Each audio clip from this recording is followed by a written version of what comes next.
Breaking news చూస్తున్నారు. Kaleshwaram SI Bhavani Sen ను remand కు తరలించారు. 14 రోజుల రిమాండ్ విధించింది కోర్టు. ఎస్ఐపై అట్రాసిటీ లైంగిక వేధింపుల కేసు నమోదైంది. భవానీ సేన్ పై తీవ్రమైన లైంగిక ఆరోపణలు ఉన్నాయి.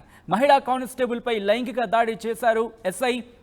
ఈ విషయాన్ని సీరియస్ గా తీసుకుంది ప్రభుత్వం. ముఖ్యమంత్రి సీరియస్ గా స్పందించారు. రాజ్యాంగంలోని ఆర్టికల్ 311 ప్రకారం రాజ్యాంగంలోని ఆర్టికల్ 311 ప్రకారం ఎస్ఐని సర్వీస్ నుంచి తొలగించాలని ఆదేశాలు జారీ చేసింది ప్రభుత్వం. మహిళా కానిస్టేబుల్ను భూపాలపల్లి ఎస్పీ ఆఫీస్కు తరలించారు. భవానీ సేన్పై వెలుగులోకి వచ్చాయి సంచలన విషయాలు. ఇన్ఫాక్ట్ స్టేషన్లో 3 మహిళా కానిస్టేబుల్స్ ఉన్నట్టుగా తెలుస్తోంది. ఈ నేపథ్యంలో మహిళా కానిస్టేబుల్పై మహిళా కానిస్టేబుల్ విషయంలో ఆరోపణలు వచ్చాయి మీద.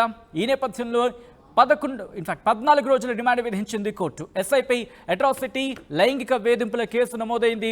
భవానీ సేన్పై తీవ్రమైన లైంగిక ఆరోపణలున్నాయి. మరిన్ని అప్డేట్స్ చేసుకుందాం. మా ప్రతినిధి వెంకటరత్నం మరిన్ని అప్డేట్స్ అందిస్తారు. Venkataratnam, over to you.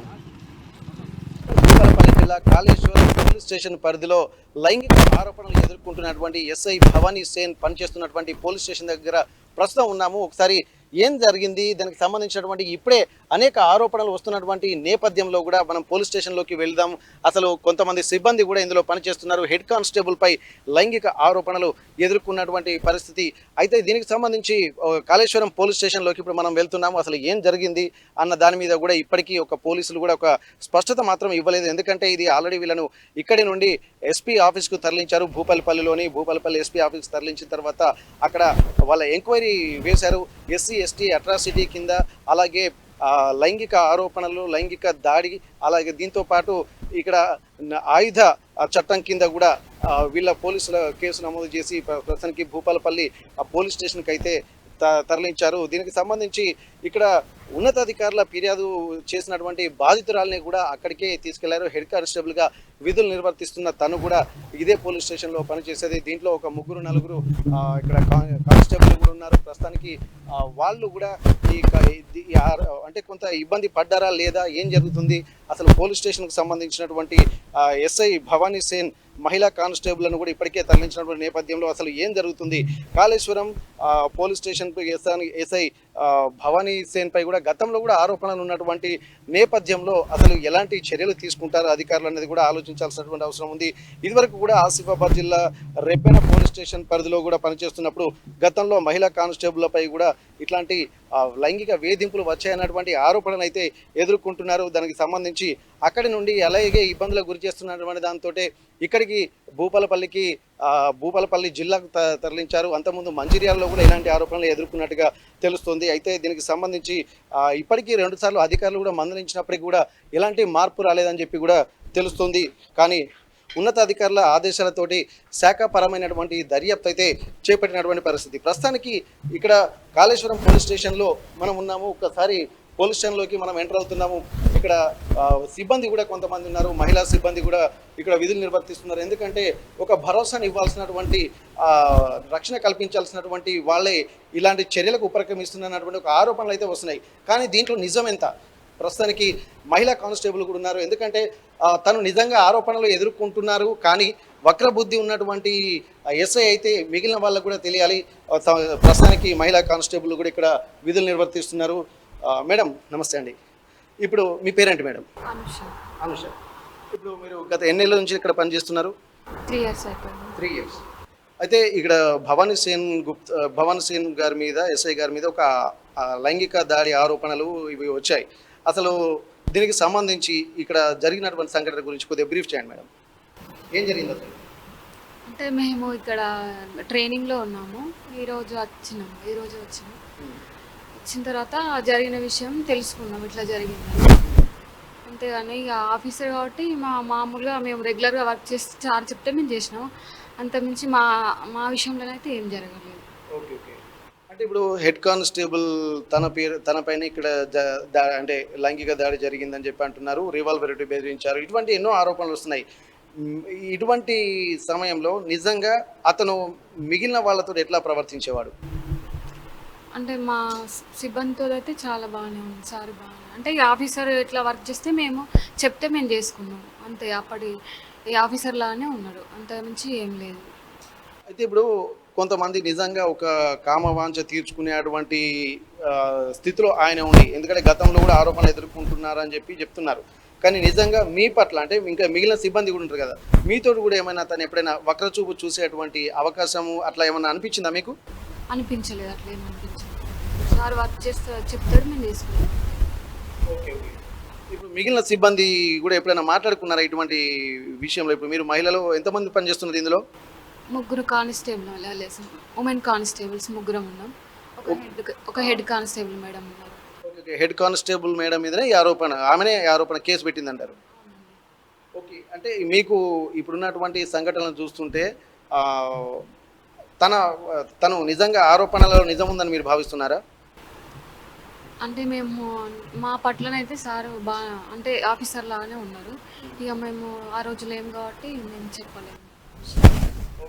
ఈ మహిళా హెడ్ కానిస్టేబుల్ మీతో పాటు ఎట్లా ప్రవర్తించేది? మేడం బాగానే ఉంటారు, కలిసిమెలిసి ఉంటారు. Okay okay. అంటే ఇప్పుడు మీతోటి ఏమైనా ఈ సంఘటనలు జరుగుతున్నప్పుడు కానీ, ఎందుకంటే మహిళలు కాబట్టి కొన్ని మంచి చెడు కష్ట సుఖాలు కూడా షేర్ చేసుకుంటారు కదా, అటువంటి టాపిక్ గత కొద్ది రోజుల క్రితం మీ దగ్గర ఏమైనా వచ్చింది అటువంటిది? అంటే ఆ గ్యాప్ రాలేదు. మొన్న రీసెంట్గా జరిగిన కాబట్టి గ్యాప్ వచ్చింది. మేము ఇక ట్రైనింగ్కి వెళ్ళినాం, వచ్చేసరికి విషయం మేమే తెలుసుకున్నాం. అది జరిగింది అంతే. అంతకుముందు ఎలాంటి ఇబ్బందికర పరిస్థితులు ఈ పోలీస్ స్టేషన్లో జరగలేదు? నాకు తెలిసినంత వరకు అయితే ఇప్పుడు ఆసిఫాబాద్లో రెబ్బన మండలంలో కూడా సార్ పనిచేసి వచ్చారు, అలాగే మంచిర్యాలలో కూడా పనిచేసి వచ్చారు అని చెప్పి అంటున్నారు. గతంలో సార్కు సంబంధించి సార్ ఇలాంటి వాడు అలాంటి వాడు అన్నటువంటి వార్తలు కూడా మీ దగ్గర ఏమైనా వచ్చాయి? అవి రాలేదు. కొత్త సార్ అంటే ఇక కొత్త సార్ లాగానే ఉన్నారు అంతే. సార్ వచ్చి ఎన్ని రోజులు అవుతుంది ఇక్కడికి? ఫిబ్రవరిలో వచ్చాడు సార్, 16 పట్ల 4 months అయిపోయింది. అంటే ఇప్పుడు సార్ మీద కూడా ఒక లైంగిక ఆరోపణలే కాకుండా బయట కూడా కొంత ఇబ్బందికర పరిస్థితులు, ఎందుకంటే వసూళ్లు కూడా పాల్పడుతున్నారు అన్నటువంటి ఆరోపణలు కూడా కొంతమంది చేశారు. అట్లా అంటే ఎందుకంటే డిపార్ట్మెంట్ కాబట్టి మనం ప్రతిదాన్ని మనం అంత క్షుణ్ణంగా చూడాల్సిన కొంతమంది అనుమానాలు ఉంటున్నాయి. నిజంగా అటువంటి పరిస్థితులు ఏమైనా ఉన్నాయంటారా? ఈ విషయం అంటే నాకు తెలియదు. అంటే మామూలుగా వర్క్ లెవెల్ అయితే మనం చెప్తాడు, మేము చేస్తాం అంతే. దాని నుంచి ఏం తెలియదు. థ్యాంక్ యూ అమ్మా. Thank you madam. అయితే ఇక్కడ మనం చూస్తున్నారు, ఇక్కడ విమెన్స్ హెల్ప్ డెస్క్ అంటే మహిళా సహాయక కేంద్రం ఇక్కడ ఉంటుంది. ఎవరైనా బయట బాధితులు ఇక్కడికి వచ్చినప్పటికీ కూడా ఒక రిసెప్షన్లో వాళ్ళ సమస్యలు చెప్పుకుంటారు. అయితే ప్రస్తుతానికి ఇక్కడ ఉన్నటువంటి సిబ్బంది కూడా కొంతమంది ట్రైనింగ్లోకి వెళ్ళడం, పూర్తి వివరాలు కూడా తమకు తెలియదని చెప్పి అంటున్నారు. కానీ ఇక్కడ గతంలో తనతో పనిచేస్తున్నటువంటి సిబ్బంది ఎలా ప్రవర్తించారో వాళ్ళకు కూడా కొద్దిగా ఒక ఆలోచన ఉంటుంది. ఎందుకంటే నిజాలు ఖచ్చితంగా తెలియాలి. ఇవి ఆరోపణగా లేకపోతే నిజంగా జరిగిందా, ఒక కేసు పెట్టినప్పుడు దాని మీద కూడా విచారణ జరపాల్సినటువంటి అది ఉన్నతాధికారులకు ఉంటుంది. ఒకసారి సిబ్బంది కూడా, ఎందుకంటే ఏం జరుగుతుందో కూడా వాళ్ళకు కొంత ఐడియా ఉంటుంది. మంచి చెడు అన్నటువంటి ఒక విచక్షణ అనేది ప్రతి ఒక్కరికి ఉంటుంది. అసలు నిజంగా అటువంటి లక్షణాలు ఆయనలో ఉన్నాయా, లేకపోతే నిజంగా బలవంతంగా ఇటువంటి సంఘటనలు పాల్పడ్డారన్న విషయంలో కూడా మనం ఇక్కడ మిగిలిన సిబ్బంది ఉన్నారు. నమస్తే సార్, చెప్పండి సార్. ఇప్పటి వరకు ఇక్కడ భవానీ సేన్ సార్ పైన కొన్ని ఆరోపణలు వచ్చాయి. ఇప్పుడు అరెస్ట్ చేసి తీసుకెళ్లారు, ఎస్పీ ఆఫీసు తరలించారు. అసలు సార్ మీతోటి ఎట్లా ఉండేవారు? అసలు ఫస్ట్ మీ పేరేంటి సార్? నా పేరు రాజేశ్వరం అండి, ఏఎస్ఐ. నేను 5 సంవత్సరాలు పనిచేస్తున్నాను ఇక్కడ. ఇంతవరకు కానీ మాతోటి కానీ ఏం తెలియదు, ఆయన గురించి కానీ ఏది కానీ మాకు ఏం తెలియదు. మాకు అందరినీ మంచిగానే చూసుకుంటుండే. ఇప్పుడు మామూలుగా ఏంటంటే క్యాజువల్గా కూడా సిబ్బందితో మాట్లాడేటప్పుడు కొద్ది దురుసు ప్రవర్తన కూడా ఉంది అని చెప్పి పేపర్లలో అక్కడ ఇక్కడ వచ్చింది. నిజంగా అటువంటి దురుసు ప్రవర్తన ఉన్నటువంటి వ్యక్తిగా మీకు అనిపించారా? లేదండి, లేదు, మాకు అట్లా అనిపించలేదు. ఎందుకంటే మాకు డ్యూటీలో భాగంగా అదొకటి ఇదొకటి ఏదోటి అంటుంటారు, మేము డ్యూటీ చేసుకుంటూ పోతాం అంతే. కానీ వేరే విషయంలో మాకు ఇంతవరకు అయితే ఇబ్బంది అయితే ఏం లేదు మాకు. ఓకే. బయట పని చేసినప్పుడు కూడా కొన్ని లైంగిక ఆరోపణలు కూడా ఎదుర్కొన్నారు అదని చెప్పి అంటున్నారు. అది నిజం? దాంట్లో మీకేమన్నా అట్లా అంటే చూస్తే మనకు అర్థమైపోతూ ఉంటుంది కదా? అర్థమవుతుంది, కానీ అసలు అయితే మా దగ్గర ఏం నడవలేదు. మరి ఆయన బయట ఎక్కడ చేసిండో ఏం చేయలేదు మనకు తెలియదు. ఈ ప్రస్తుతానికి 5-6 రోజులుగా నేను ట్రైనింగ్లో ఉన్నాను. ఇవాళ సార్లు పిలిస్తేనే వచ్చాను అంతే తప్ప, కానీ ఇక్కడ ఏం జరిగింది కూడా తెలియదు. అసలు వీళ్ళంతా ఆఫీసర్లు ఉండేది, వచ్చేవరకు వీళ్ళందరూ ఉన్నారు. అంటే మీతోటి ఉండేటప్పుడు మామూలుగా ఏంటంటే మీ సిబ్బందితోటి సారు హుందాగా ప్రవర్తించేవాడా? ఎందుకంటే కొద్దిగా మాటలు కూడా జారేవాడన్న వార్తలు కూడా వస్తున్నాయి. అటువంటి నిజమేనా అది? అది విజయం కాదు.